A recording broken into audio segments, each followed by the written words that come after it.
Friday Night Racing. On Off the Ball. And they're off. Brought to you by Go Racing. Plan your day at the races at goracing.ie.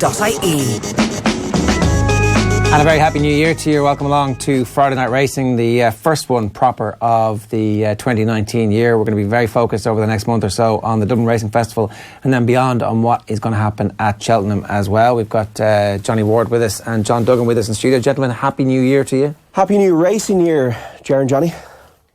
Better be happier than Christmas anyway. Oh, still better. God, it was a tough Christmas. I had a great Christmas. Had you? Yeah.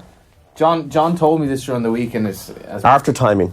Well, it wasn't so much that. It was just like everyone. Is your mic on? Just check that there, because we've muted Johnny Ward because he was telling such a tale of woe. Everyone has had a bloodbath. There will be some who survived, a bit like the Black Death, but most of us are dead. You're not dead. I'm not dead at all. I had a 10-1 winner, 12-1 winner, came out ahead. If you played a bit of value bets, like I'm a value punter. So if it was a favourites festival, like last year, I think at Leopardstown, I didn't do well at all. So look, it's the way you play, and I play like an each way punter. So it was, I'd say, collectively for punters that I've spoken to, it was like the worst few days they've literally ever had for a lot of people. Because favourites kept getting turned over. 5 favourites from 4 days at Leopardstown, no favourite at Kempton, and all these horses that were short price favourites: Bouverdare, Animix, Limini, Sam Crow, Get a Bird. It just goes on, and it was hard to explain it all. It was inexplicable, really. Gubu, you might say. Is it Gubu, or is it actually that there's a lot of hype, a lot of sheep, and other horses are being very well prepared, that the science of all the yards is catching up with each other? And so previously you would have had like great horses which were so far ahead of everybody else that the chasing pack is catching, but the hype still says, you know, this horse is really famous, you should all back it, and so everybody does. Yeah, there's an element of that, like with Sam Crow, in that his form actually wasn't stacking up to suggest he should be the price he was. But there were so many defeats. Bouverdare was the one I can't get my head around. That makes absolutely no sense that he could be beaten by a mare manifestly inferior to him, who was beaten miles by mares, novices last season.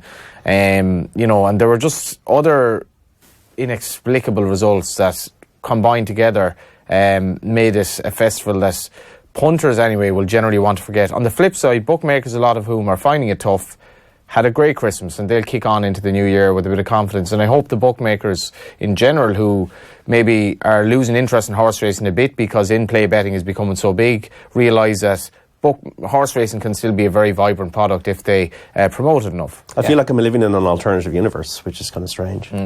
The weather was amazing. The festival seems to have been It was amazing, but it was alarming. I mean, it was way too hot for this time of year. There were bees in Dublin on the 31st.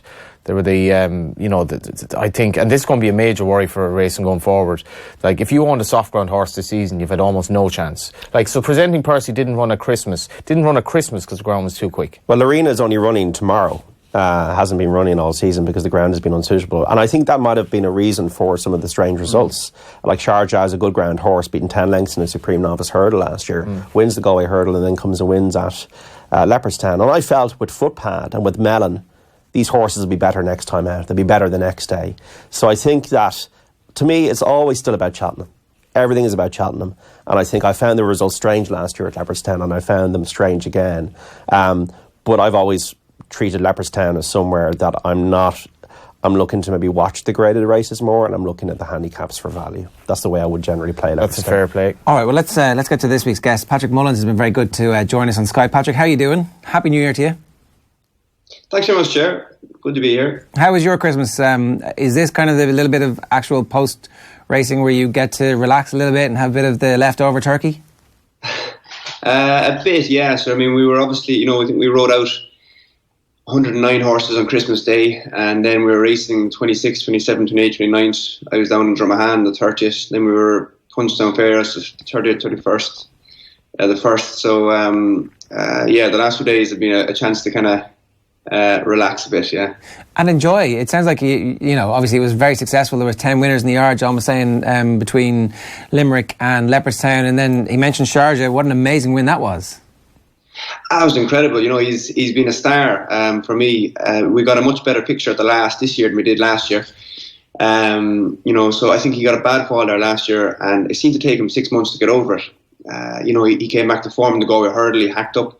It's a good thing I didn't get him beaten there, because he was about 20 pound well in now as he stands now.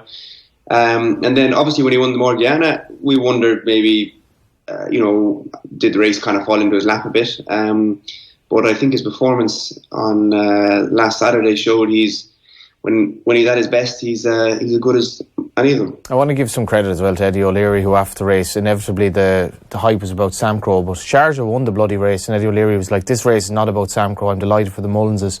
And obviously Eddie O'Leary, Jigginstown and Willie Mullins have split, but I thought it was quite a nice thing that he said, this is not about Sam Crow, this is about Patrick Mullins, a fantastic amateur jockey riding Sharjah. In a race which had Super Sunday in Mellon as well. It was a competitive race, Patrick.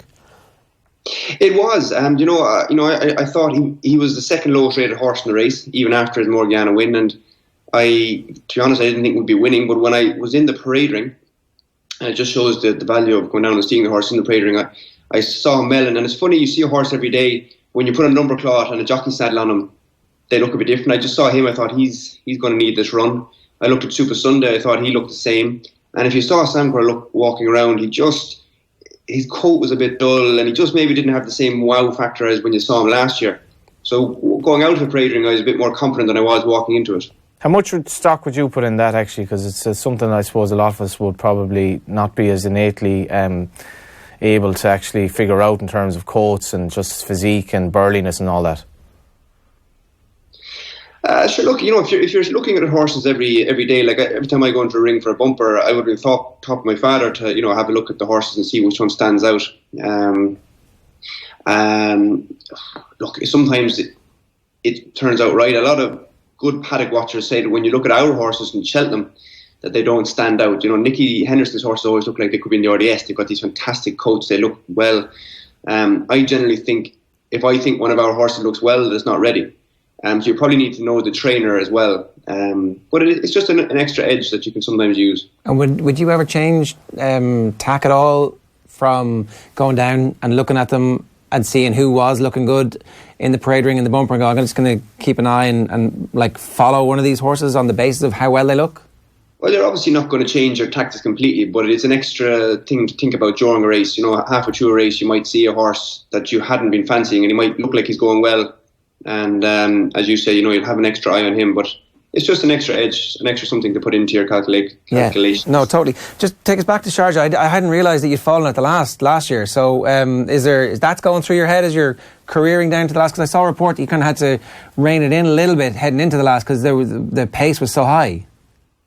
Well, obviously he was going to win the Novice hurdle last year very easily, and he himself and Real Still, Paul Townend was on him beside me, and the two of them actually fell. But I thought there was a shadow there last year that just kind of seemed to put them off.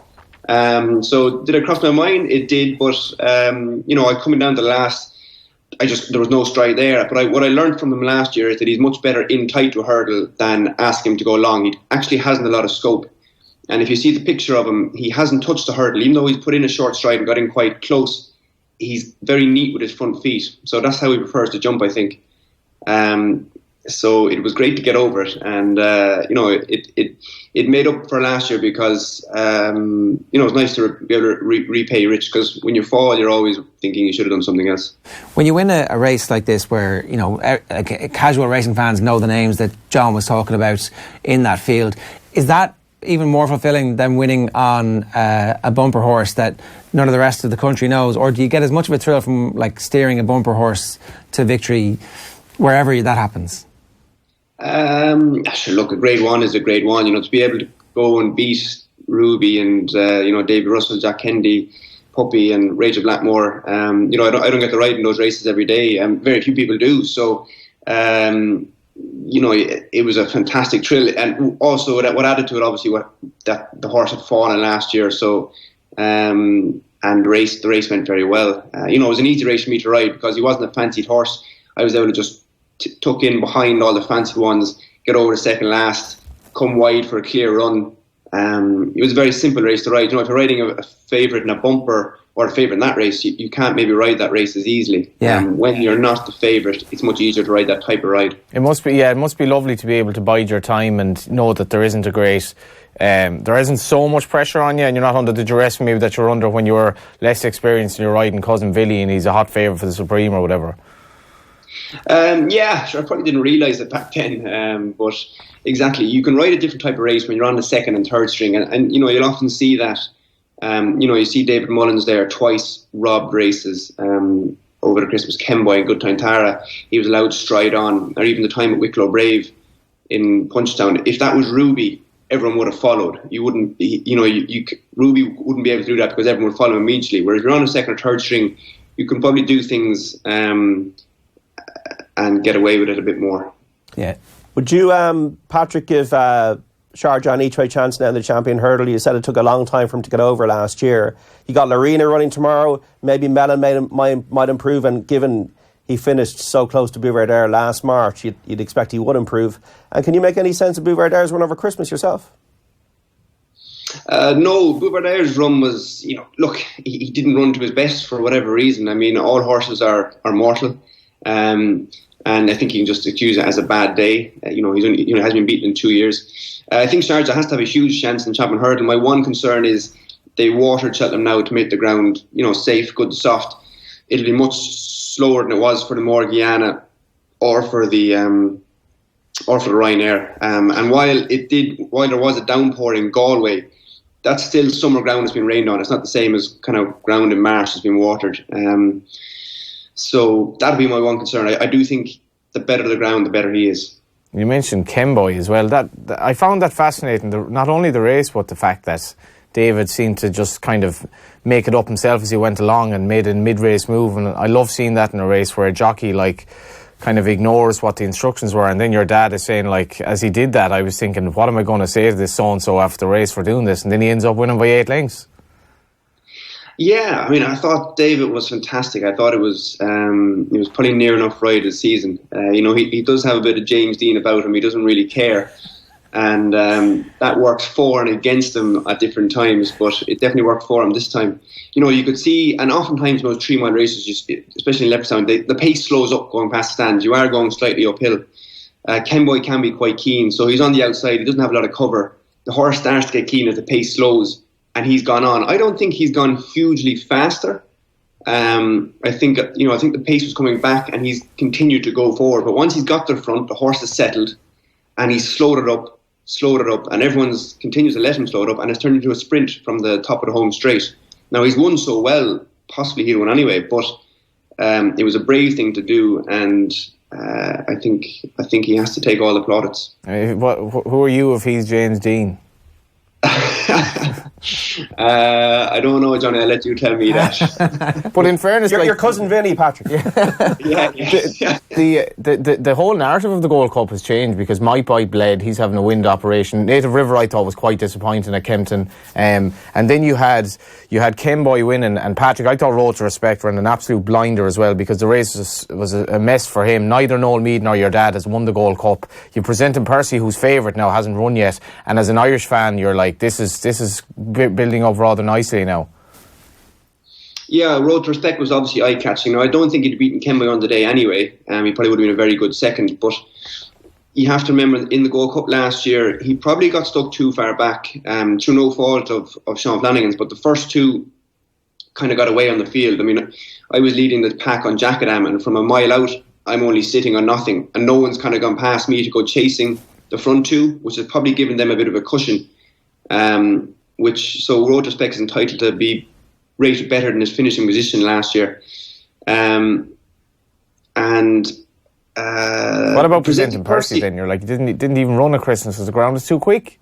I'm not worried about that, and I often, Native River didn't run till February, and he won the World Cup last year. And Best Mate used to only have 2 runs, and I wonder, is Pat Kelly half thinking, there might be no harm if he has 1 run and goes to a Cup.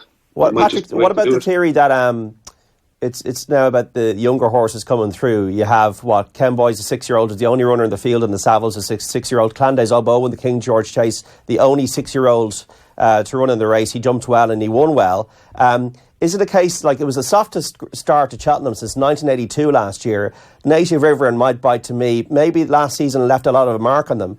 You've been riding in these races. Do you think that it's about the up-and-comers now, the Ken Boys, the Clan des Oboes, to use the football parlance, that we should be looking for? It's hard to say. I mean, I'm not a big believer that one 6 or 7 minute race can finish a horse career. Obviously, always you're looking for the young and upcoming horse, particularly in these staying chases. I mean, the Gold Cup winner has a terrible record lately of coming back. When the years of Denman and Cato Star and Long Run, they used to come back every year. So it's hard to say. I mean, Clan des Oboes, I can't get my head around that as well. Out through his whole form, there was an extraordinary training performance from Paul Nichols, for a horse that ran the Triumph Hurdle behind Apple's Jade and a few other good ones, Footpad, I think, as well. Kenboy, like I said, that race in Leopardstown, it turned into a sprint and it was on very good ground. So 3 mile 2 on probably slower ground is going to be a different test altogether. It's not a race I'd like to be trying to pick the winner of. What about Footpad? Like, of all the things I can't get my head around, that's right up there. How he did everything right. He goes 1 to 100 in running, so you have to bet 10 grand to win 100 quid that he wins after he jumps the last, and he's beaten half a length by a 12-year-old. Yeah, that was a kick in the stomach. All right. I suppose a lot of our horses seem to need the run at Christmas, and you have to remember when Footpad ran, he got a fall and he got an overreach. He missed a bit of time. And perhaps we just weren't hard enough on him. Perhaps he just blew up. The only thing I would say against that is it's not a case of Footpad coming back to the third and fourth horse. Simply Ned has gone and caught him and gone away from the third and fourth horse. So it was a strange result. And again, these horses coming out of novice company, it's a huge step up to open company. So you never know. So for me, Footpad has to go and prove now that he is better than that. But I would give him the benefit of doubt that perhaps we just had him slightly undercooked. Would you be afraid of Altiora? He's only one horse. We know with horse racing, Patrick, that anything can happen. Footpad was so impressive at Cheltenham last year. A bit of cut in the ground. He strips fitter on the day. Surely you can't be just scared of one horse. I'm very scared of Altiora. But look, on a day, a horse, like last year, did he have a stone bruise 2 days before? On a day a horse can fall or get carried out, or the box might break down when he get to the races. So, of course, you have to go there. And look, if he does, Min is there. Min has been second to him twice. So don't forget him. But I'd like to think that everything has to step up to Altiora's level of form, without doubt. But I wouldn't give up a Footpad just yet. I'd like to see his next run before making any real judgments. Patrick, you've been great with your time. We were talking just before you came on about the rest of the season and how it goes kind of from Leopardstown up to Cheltenham. But there's also obviously the Dublin Racing Festival in the meantime. So there's plenty of good races for us to look forward to in the next 3-4 weeks as well. There is. January can be a quiet enough month. Obviously the Testies, which is our local race in Gorn, is on at the end of the month. That's probably the big race, and we're looking forward to that. But the Dublin Racing Festival is what we'll be gearing most of our horse up for. Like I said, I think a few of our horses needed the run at Christmas, the first time out horses, so we'll be getting stuck into them now in the next few weeks. And how does that work? Is that like getting them kind of match ready for that, so it's like a full blowout, and that's you deciding then at that point, okay, they are match ready and we kind of know exactly what they're going to be at their best? Or do you try and build them and pace them so that the performance in the Dublin Racing Festival is a little bit lower than it will be at Cheltenham? Or how do you grade that? Well, I think coming out of Christmas, we just thought that perhaps we'd been a little easy on our horses, and that they seemed to need, in the last furlong and a half, when usually they were going forward, they were staying the same or going backwards. So we're just going to have to be a little harder on them at home, and then obviously you're going to have to leave a little bit for Cheltenham. But Willie does all that by eye, and he'll look at some horses and say he needs to work harder, he doesn't. But on general, I think we're going to work a few of them a bit harder. So hopefully Johnny will have a few more favourites to back in February. It's not even that I'm a favourite backer necessarily. I just couldn't. I mean, I backed. In fairness, I'm in the same boat as pretty much everyone, apart from the value seekers like John. And I back a lot of horses at big prices, but. Tell me about Lorena, Patrick, because we need something in the Champion Hurdle that'll shake up what now looks a slightly vulnerable favourite. And this is a mare who's never run outside a novice company and has never even in Ireland taken on geldings, to the best of my knowledge, if I remember rightly. Started off in, I think, Tremor last season. Absolutely loved her. Could be a chaser. Starts off tomorrow, and she's only like second favourite now for the Champion Hurdle. What are we to expect? Sure, Lorena is, she's a fabulous mare to look at. If on the gallop in the morning, she's a horse that will take your eye. It's hard to believe that she is a mare. She's so big and strong. The race tomorrow looks an ideal race. Like you said, Johnny, she's only ran against mares and novice mares at that. So she's competing at probably the lowest grade that is available for most horses to run in at that, so it's a big step up to ask her for. Now tomorrow she's taking on only mares again, so it's a nice stepping stone. She has to win and win impressively for her to be a champion hurdle mare, and then we'll file another race after that. But it is the ideal. Willie wanted soft ground with her because, like I said, she's such a big mare, and if he can, with these horses stepping into second season, he likes to find an intermediate race rather than going straight into open Grade 1 company. So this race was available. It's soft ground. There's lots to work on with her, but she should be winning well. Patrick, just before you go, you're the bumper king, Champagne Fever, Cheltenham, we all know about all that, Cousin Vinny. What did you make of the bumpers you rode in over Christmas? Because you rode in, I think, all 4 days, and any horses that we should be looking out for out of those? Yeah, I wasn't involved in many of the finishes. I questioned the Stevens Day bumper form. I thought the first 3 had all been exposed. I thought my horse Alho blew up. He's a big horse. He's one to look out for the future. Probably over staying distances and over fences. The most annoying race was the winner's bumper. Mount Leinster ran quite keen to me the day before, so I wanted to drop in, but I got man-marked by the other 2 favourites, and the Feeney Maguire rode a fantastic race and got away on us.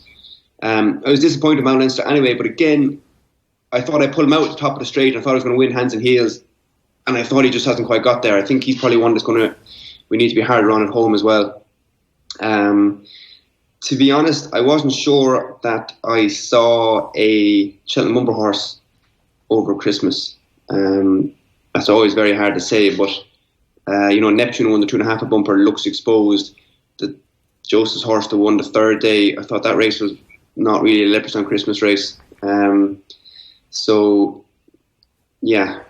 Do you have them at home coming up? Because the Irish horses this year, that the 2 sort of outstanding bumper horses in Ireland this year, one of them is in sick bay at the moment, Malone Road, who I think is going to be sensationally good, and obviously Envoy Allen as well. He mightn't go to Cheltenham by the sounds of it. So it looks fairly open, the bumper. I mean, I think it's like 14 or 16 to 1 bar those 2, and neither is going to run. So, like, what's your depth this year in terms of your horses that maybe haven't run? Yeah, we still have 4 or 5 good horses to come out. We didn't make any entries this week, and because just talking to Willie, and I thought, like I said, I just think we need to give them a few hard bits of work before we run them. But it's funny. This time last year, Relegated only just fell in the mare's bumper and punched on New Year's Eve. Tornado Flyer was only just another horse. He hadn't done any fast work at this stage last year, and Carefully Selected had won the 2.5 mile bumper in Leopardstown, but we thought he probably lacked the gear for Cheltenham, and they turned out to be our top 3 bumper horses. So it's a bit like the 2-year-olds. It's hard to know midway through the season exactly where you are. Horses improve at different rates and disimprove at different rates as well. But at the moment, the picture, the water is muddy enough, I think. I might be annoying him, keeping him for one more question, but the big Grade 1 at Naas on Sunday, I know you're a big fan. Tornado Flyer. I know you're a big fan of Tornado Flyer, but it's a race that I sometimes there may be too many Grade 1s, but this is a proper Grade 1. It's a very good race. I'm a massive fan of Tornado Flyer. Like I said, he came into us a bit later than a lot of our horses last year. So at this stage, we hadn't done any fast work, and you could see that in his races. He improved. He just won when he won in Fairhouse in February. He was 3rd then in Champion Bumper in Cheltenham in March, and then in April he came and beat the horse who beat him in Cheltenham. So he's a horse who's continually improving. I think he has more improvement in him. I thought he was impressive when he won in Punchestown. I didn't think Ruby asked him to win. Wasn't asked to win in the same way Battle of Doyen won his maiden hurdle. For me, he's got the best form in the book, and I'd like to think he can continue his progress and go on and be one of the favourites for Cheltenham afterwards. Patrick, you've been great with your time. Thanks a million, and enjoy whatever small bit of downtime you might get this week. Thanks very much, sir. It's Patrick Mullins there, been very good with his time this Friday afternoon for Friday Night Racing. James Dean Crack is a classic. Yeah, it is. That's going to stick. A sycophant meeting like a celebrity in the bar there. Just keep asking questions when he clearly wants to go. know. But that's how you get treated when you're out on a Friday night now. He's a very lucid character, though. I think he's great to listen to. His father is probably more measured with his words, puts a lot of thought into it. Like, not that Patrick doesn't, but he's I think he articulates very well, and that we've done well to grab him at last knockings to the show today. But even the bit about like coming to the last, and your life flashed before your eyes. That bit from last year did, I'm not going to lie. And then the short stride, and he's over clean. Especially because he didn't expect to, possibly, because Sam Crow and Mellon were the top dogs in the race. And, I'm here now again, and I'm in the lead. I'm going to win the race. And it's not the Galway hurdle, it's a bigger deal. So, it's funny how things work out. Like, I remember he fell off Duggan. Duggan fell in the groan in the stand. And you just don't know when it's going to strike your way. And then you find yourself, Ger, as you say, in that position. Okay, I've got to make sure everything goes right, and Patrick is very experienced. And it's fascinating to hear the way he talked about the Kenboy race, that it turned into a sprint. That I think that what I'm taking out of it is, I think that there's still a bit of work to be done to get Willie Mullins' horses to peak fitness for Cheltenham. Footpad, Mellon, these are horses you got to be on the right side of. Do not discount these horses just because they got beaten at Leopardstown. I presume you've both read George Orwell as well, where he speaks about, you can't use these words that have just become like boring sort of, analogies. War and cliche. All these cliches, because you come up with something new. So as a racing journalist, you find yourself, like, because, when I was in the Irish Independent, you might file, and the Racing Post, you might file 5,000 words in a day on several different races, and you're just using over and over the same sort of words, banalities or whatever. So I like to introduce new words if I can, but I like man-marked. He man-marked me in that race. I hadn't heard that before. Well, and here's the thing. Everybody understands exactly what it means. So and both of them, they killed each other. This ain't jargon. This is like sports talk. Very evocative. So we were talking about the Grade 1 Lawlors of Naas Novice Hurdle, which is the first Grade 1 race of 2019 at Naas Racecourse this Sunday. It's Naas Racecourse's flagship jumps meeting of the year, and we've already been talking about Tornado Flyer, but also Battle Over Doyen, which feature among the 9 horses declared to run. We have 2 pairs of tickets to give away. To win, just tell us which trainer won the race last year with Next Destination, and you can either text the show on 53106 or you can drop a comment for us here wherever you're watching the stream, on YouTube, on Facebook, or indeed on Twitter. We should talk about that race since it's already been brought up. So this is, so what have we got? 9 declared at the moment. Are declarations in for Sunday races yet? Yeah, they are, it does revolve around Tornado Flyer, Ger. Won easily over 2.5 miles at Punchestown last month. Was the grade winner. One winner at Punchestown last year. So he's got top class form of the book, the top 3 in the Cheltenham bumper. Shapes as if he wants a trip. Ruby's on him. I think he's probably a worthy favourite. Battle Over Doyen has done nothing wrong, so it's definitely an improver. Jack Kennedy's on him. Coming to Me's only run on good ground was disappointing. Lone Wolf is an improver. We saw how Joseph O'Brien improved Le Richburg at Christmas to win that 2-mile novice chase. Commander Fleet didn't light up at Ferryhouse, and Sam's Profile is one for next year. So I think Tornado Flyer is the one to beat. Johnny?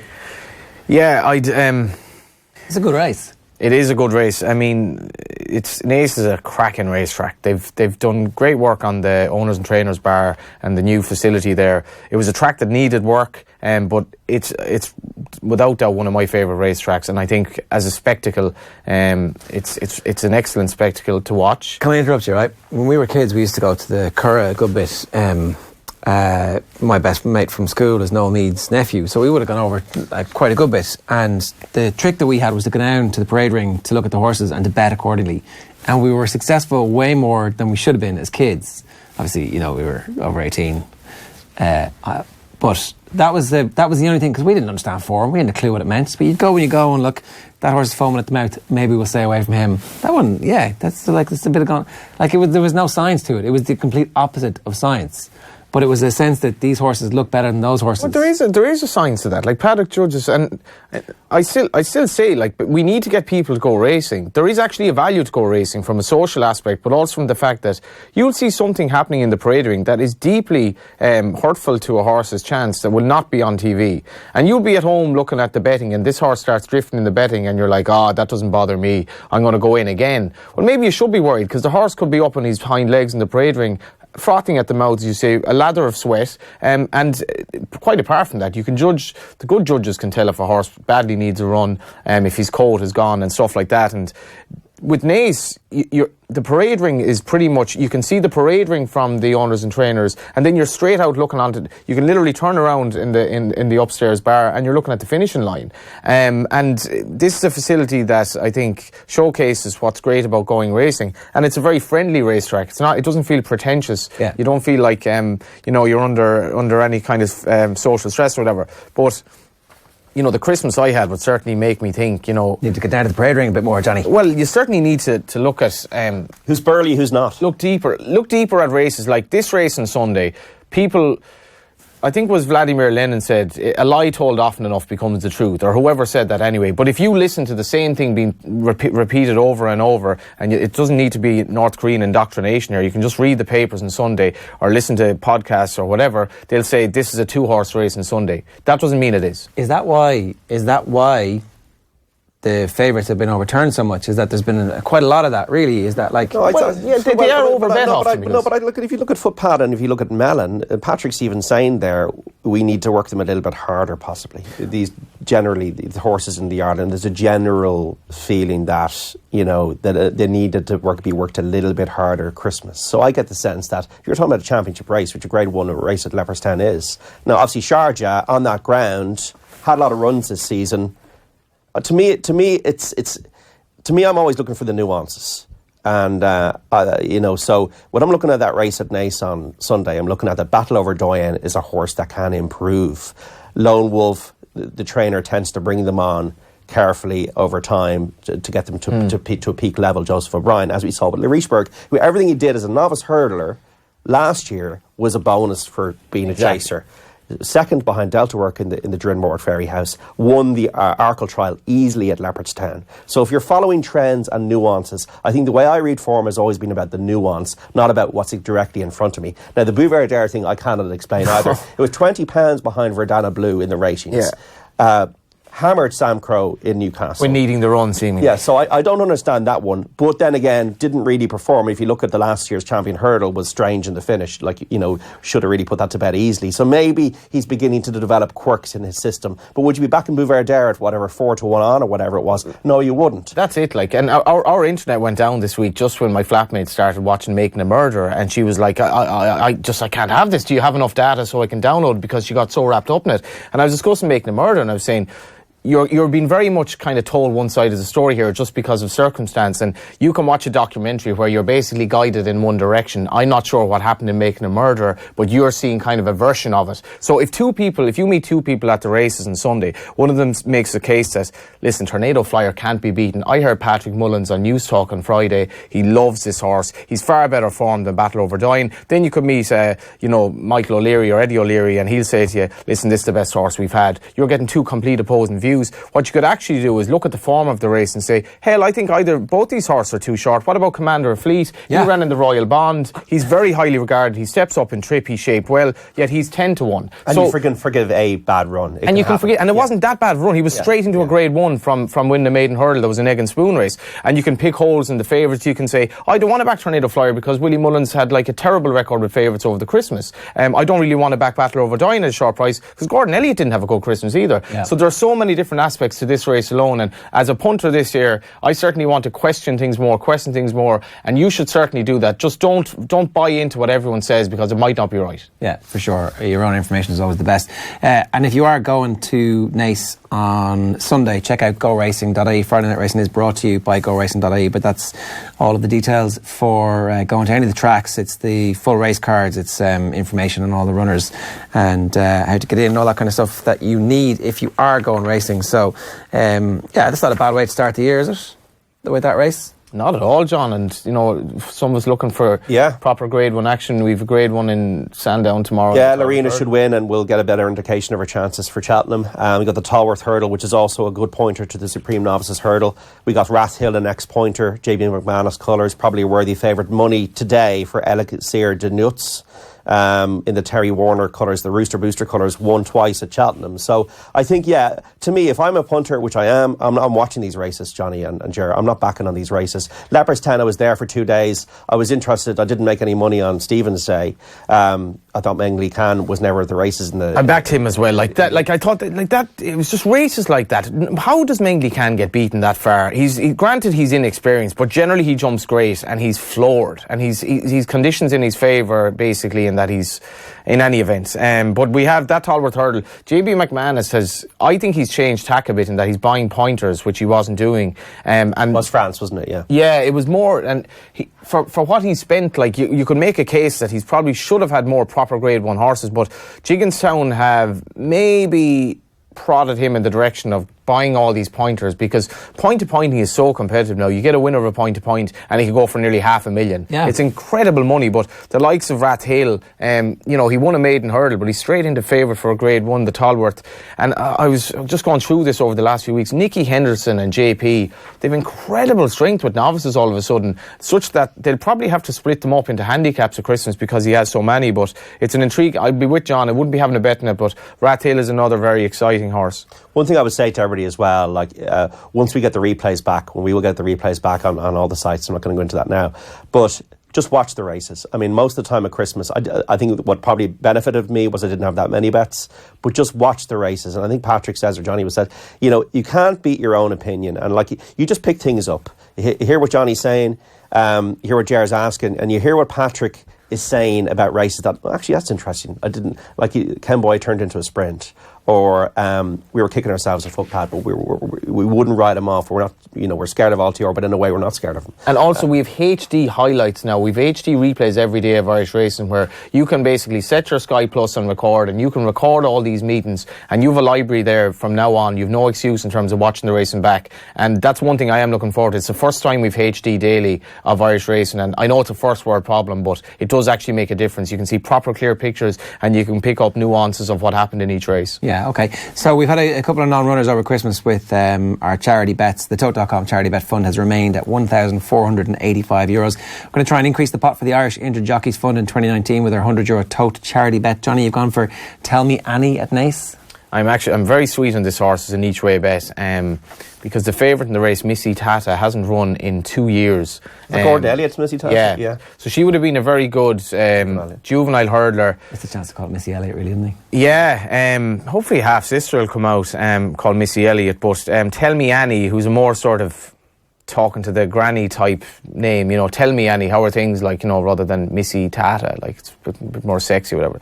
Anyway, Tell Me Annie, she's also getting on in years. I think she's 10 now. But she was only 6-1 in a proper graded race at Cork the last day. May have wanted to make the run-in, but a Willie Mullins horse ensured that she didn't. Didn't run badly, but I've a major suspicion she'll be overpriced against Missy Tata, who, whatever way she is, after 2 years off, it wouldn't be a surprise if she were underwhelming. Yeah, okay, so Tell Me Annie each way at Naas on Sunday. Yeah, and she's a very, very likeable horse. And if you're, trained by maybe a smaller yard, Declan Queeley's, but well able to train, and could be great value here. Okay, also want to point you in the direction of the Super 6, the Tote.com's Pick 6. The Super 6 sounds like a little offer on your video, on your I might start that one page, again. Actually, yeah. I might start that one again. The Pick 6, Tote.com's Pick 6. There's a €142,534 Super Pick 6 rollover at Naas this Sunday for the Lawlor's Grade 1 Novice Hurdle. First Grade 1 of 2019, which obviously should see a much larger pool to play for when the racing gets underway. I did this at Christmas at Leopardstown. I had 4 out of 6. That's not bad going. Like, it's amazing going. I was. It's better to have 9 out of 6. I had the first one at 12-1, and then I had the next 2, and then Limily let me down. And I was. That's good going. I was gutted. But you do start getting nervous, because you see all these. It's all a pool of obviously people's units and bets, and you see if you get an outsider in the first couple of races or whatever, or if you got like 2 to 3 in each race, you see people getting knocked out, and then you start dreaming and thinking. You feel like that couple in Armagh who won the Euro Millions today.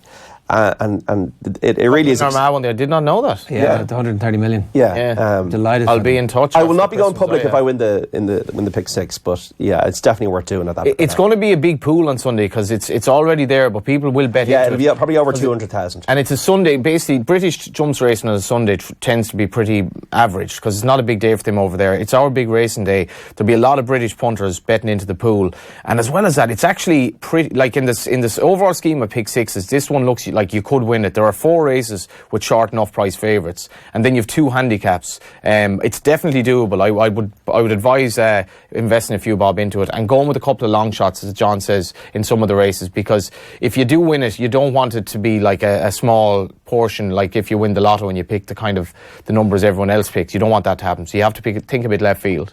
But you don't win if they don't win. You could, well, basically, it depends on. Say if the pool is 200 grand and there's one winner, so the tote takes out 20% thereabout. So you keep 160 grand. If there's 160 winners, you get a grand each. Yeah, not exciting. Well, it's better than nothing. Yeah. So don't pick deliberate losers though. They're not, but like you have to think though outside, because everyone will go for the favourites. Sometimes like think about it. It's €64. Now I'm not advocating maybe that much, because it doesn't have to be €2 stake. It can be less than that. But if you pick 2 horses in every race, it's 64. Can I just ask about the stake, right? Why does it matter what the size of your stake is? But if you win the pot, you win a percentage of the pot. Yeah. So it's paid to €1. But if, like, say, if you had a 50-cent stake, you win half of it. A lot of syndicates now will put a fair bit of money into this, like several grand, and come up with like every combination nearly possible and ensure they win it. But it doesn't mean that somebody's sitting there filling out those forms by hand. It was like 6 days work. I was doing that at Christmas, and and it was for about 10 minutes. It felt great, and then I went to the bar. There's a guy in racing who shall remain nameless, but he used to have lotto combinations, and apparently he did win the lotto because he worked out like that it was value to do the lotto. And I think reputedly anyway, they changed the lotto. They added an extra lotto number. 3 numbers, this guy. Well, this guy had it kind of beaten, but people will bet heavy into syndicate into Sunday. You don't need to, and you can still win. Okay, so you can now play the pick 6 for 10 cent a line, meaning that you can cover far more possible winning combinations for your euro and potentially scoop a percentage of the final payout. The Super Pick 6 rolled each of the 4 days at Leopardstown without being won, and to play, just pick the horses to win in races 1 to 6 at Naas this Sunday. Check that out at the tote.com. Okay, so we've talked about Lorena, 5-1 on. Yeah, like she should win. I just, the only thing I would worry about is things can go wrong, and just Willie did have a few disappointments at Christmas. I'd prefer to watch her win at 5-1 on. It's about how she wins. If she wins, it's about how she wins. I think she's a special mare, though. I could see her becoming a champion hurdle winner. She's a lot to prove to be that, but Willie was calling her special after she won, I think, her second race last year when she beat Very Little. He's very excited by her. Okay, is there anything else that you had a couple of races for us to look at, did you? Yeah, it's really those. The Tallworth, Rathhill, I think sets the standard. Tornado Flyer. I was going through like the winners that Willie had actually over Christmas. Classical Dream, Saucer Rasha, Amaran, Ready Hot Philly Peppers, Kenboy, Small Farm, Castlebone West, Prava Laguna, Good Time Thara and Sharjah. The one I picked out of it was Castlebone West. I thought that was a good race he was involved in with the big dog. I thought the pair of them came well clear of the remainder. And it was a good race, Sean. Yeah, it was a good race. And it was a no-meat horse who had, I think, finished behind. I had a press challenge that ended up beating Animix at Limerick. So through the lines of form, Castlebone West, I think, is a horse to follow. I also probably will be having an anti-post bet on Footpad for the champion chase at 9-1. What happened to Animix? I don't know. I mean, he was weak in the betting. He went from about 3s on out to 10 to 11 at one stage. There was a big gamble on Jessica Harrington's horse. It was one of those very frustrating races where I did a spotlight for the Racing Post and I tipped Animix, but I couldn't see Jessica Harrington's horse win it. I thought it has a place chance. Ends up winning quite well. To be honest, Animix, he looked overhyped on the day. He was a bit keen, but ultimately he should be winning a race like that and winning it well. And he'll probably be a nice horse, but he's not going to be winning the Supreme unless something really dramatic happens. Okay. So maybe it was, in fairness to Willie Mullins or any connections, they never said he was going to win a Supreme. Yeah. You had a recommendation for... Castlebone West, I think, is a horse worth following, because I think the race he won at Leopardstown with Ruby and David Mullins in a ding-dong finish, they were well clear of the remainder. And the no-meat horse in the race, I can't remember the name of it off the top of my head, had won previously, I think. And I thought the race... was a good race. The big dog is very well regarded. The naked eye would tell me that was a good race. And so that's from Leopardstown. And sorry, that is an anti-post bet for Cheltenham. Possibly, if he turns up, he could turn up in the Ballymore, the 2.5 mile. But he's just a horse worth following. One thing as well, just before we go, get a horse tracker. If you get a horse tracker, you put it into your computer, and then you will always know when a horse is running. You get an alert on your phone, a horse is running today, and you don't miss a horse that you may have noticed, and then you don't miss a potential winner. The beauty of the horse tracker is, and so many mates say this to me, and I know exactly what they mean. You get an email then, like 6 months down the line, and you get this horse in the tracker, and you're like, Jesus, I have no recollection of putting that in. And then you just you have to trace yourself back in time and just say, I have more to be doing. But obviously I saw something in it whenever it ran, if I ever heard of it. That's a scary backwards track through the inner recesses of your two minds. Murky world. What horse trackers do you use? Is it an app? Is there a specific one? Yeah, I use the Racing Post one. You can use the IrishRacing.com one. Tells you when the horse is entered, tell you when it's running, and tells you how much it was beaten afterwards. All right, good stuff. Tweet from Barry. I'm loving Johnny's post-Christmas Grinch act. Orwell Lennon in under 20 minutes. The boy's on fire. Yeah, well, I'm burning inside. It's been a tough Christmas. Sorry, but Johnny. you know, it's just it's a mind over matter thing about the year and all that. It's basically just another day, but it does give you, society demands that you check where you're going in life, and a lot of us are doing that at the moment. But looking forward. On that note, you can hear the laughter from the control room. It's been a great Friday Night Racing, lads. Thanks very much for joining Ger, us. Johnny. Thanks to Patrick Mullins as well for being part of it. Friday Night Racing brought to you by GoRacing.ie. Make sure you check it out in advance of going racing, or indeed if you just want to know about any of the racetracks around the country at the moment. That is Friday Night Racing in the books. We'll see you next week. Good luck. Friday Night Racing. On Off the Ball. And they're off. Brought to you by Go Racing. Plan your day at the races at goracing.ie.